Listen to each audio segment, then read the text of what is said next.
بسم الله الرحمن الرحيم. القرع الأخضر آخر الإثباتات والأبحاث العلمية أنه يحتوي كميات من مضادات الأكسدة الحيوية التي خلقها الله سبحانه وتعالى، واستودع فيها مجموعة من الفوائد تستطيع أن تعيق تقدم الخلية السرطانية في مجرى الدم. فالقرع الأخضر عند أكله مسلوقا لا يضاف إليه لا زيت ولا لحوم، يأكله الإنسان فيعمل كالإسفنجة على امتصاص مادة سمية في الأمعاء وإطراحها خارج الجسد.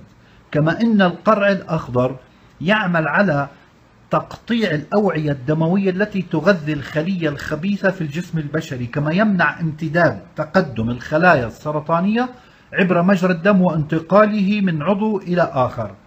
فسبحان الله، القرع الأخضر الآن أثبتت الدراسات أنه هو الذي أشير إليه في القرآن الكريم عندما زرع وأنبت على سيدنا يونس عليه السلام عندما أخرج من بطن الحوت. كون القرع الأخضر مرمم للجسم، مرمم للأعضاء الداخلية، كما أنه يحمل كمية من الكالسيوم تعالج هشاشة العظام وترقق العظام، وهو مفيد أيضا لانقطاع الدورة الشهرية ونقص الأستروجين، فائدة كبيرة. القرع الأخضر مفيد جدا لإنبات الشعر ولتقوية الجلد ولتقوية سبل المناعة الداخلية والذاتية، ومفيد للأمراض النفسية، حيث أنه يعالج الاكتئاب والوسواس القهري وكافة الأمراض التي تؤدي إلى الهم والغم، وترفع بكفاءة عالية جدا مستوى الهرمونات السعادة المتدفقة. هذا يؤدي إلى زيادة مطردة في تقدم الأشياء المفيدة للدم وللدورة الدموية. كما أن القرع الأخضر مفيد فائدة كبيرة للأطفال اللي عندهم تقوس في الساقين، اللي عندهم كسور، إذا لا سمح الله أي طفل صابه كسر معين، القرع الأخضر إذا أكل لمدة تزيد عن 3 أسابيع يعمل على ترميم الكسور بسرعة خارقة. اللب الأخضر الداخلي والقشرة تبع القرع الأخضر يفضل نحن نطبخ القرع الأخضر بقشره، لا نقشره. لماذا؟ لأن مادة البيتا كاروتين أو مضادات الأكسدة الموجودة في القرع الأخضر توجد ما بين القشرة واللب الأخضر مباشرة. هذه المادة إذا ما قشرت ووضعت في الهواء الجوي بعد 3 أيام نشوفها جفت وأصبحت مادة حوارية زي كأنها كالسيوم شديد. يعني القرع الأخضر هو أعلى كمية كالسيوم من الحليب، أعلى كمية كالسيوم من أي نباتات أخرى مهما كانت، حتى على مستوى الخضار اللي خلقها الله سبحانه وتعالى. أنصح بأكل القرع الأخضر مسلوقا أو يطبخ مع بصل وجزر لزيادة الفائدة. يعني إذا قطعنا الجزر وقطعنا القرع الأخضر وطبخناه مع البصل بقليل من زيت الزيتون، لا نقلي بل نطبخه بقليل من زيت الزيتون، الجزر مع القرع الأخضر مع البصل، يصبح غذاء متكامل يقاوم الأمراض الخبيثة والسرطانية.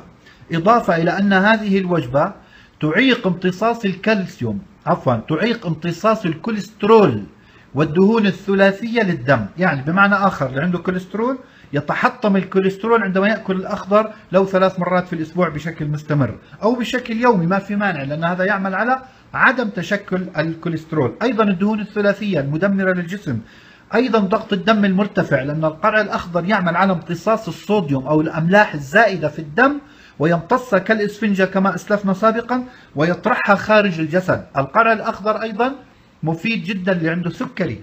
يعني أي إنسان عنده سكري مجرد أن يأكل القرع الأخضر مسلوقا كوجبة رئيسية، مش يعني يأكل لحوم ورز وما أعرف إيش وبعدين يأكل القرع الأخضر جانبها، لا، يأكلها كوجبة رئيسية إلى جانب ممكن السمك، ممكن خضار، ممكن سلطات. أكل القرع الأخضر يعمل أيضا على إنزال مستوى سكر الدم، يصير شكل متوازن، كما أنه يزيد من النشاط ويزيد من الحيوية. واللي عايزين يعملوا ريجيم لا يوجد أفضل من القرع الأخضر للريجيم، أي أنه يعمل على تنزيل الوزن بشكل تدريجي، ويعمل أيضا على اكتساب الصحة والعافية. أيضا يعمل على إيقاف تقدم الفطريات في المعي أو في الأمعاء. أيضا القرع الأخضر سبحان الله هو صيدلية متكاملة، يعمل على إزالة القرحة من المعدة. بشرط أن يؤكل مسلوقا، لأنه يداوي الجروح الموجودة في المعدة، يداوي الجروح الموجودة في القولون. حتى اللي عنده إمساك شديد مزمن، اللي عنده تحوي معوي ضعيف لا يستطيع أن يخرج، اللي يخرج منه مثلا في داخله دم، إذا لا سمح الله مثلا الإطراح كان فيه دم، القرع الأخضر يوقف نزيف الدم حيث أنه يعمل على امتصاص ذلك. أيضا اللي مصاب بالأشياء المرضية الجلدية، لأنه سيدنا يونس عليه السلام لما خرج من بطن الحوت كان مصاب بأمراض جلدية نتيجة بقائه 3 أيام في بطن الحوت، كان جلده متسلخ، يعمل على ترميم الجلد أكلا.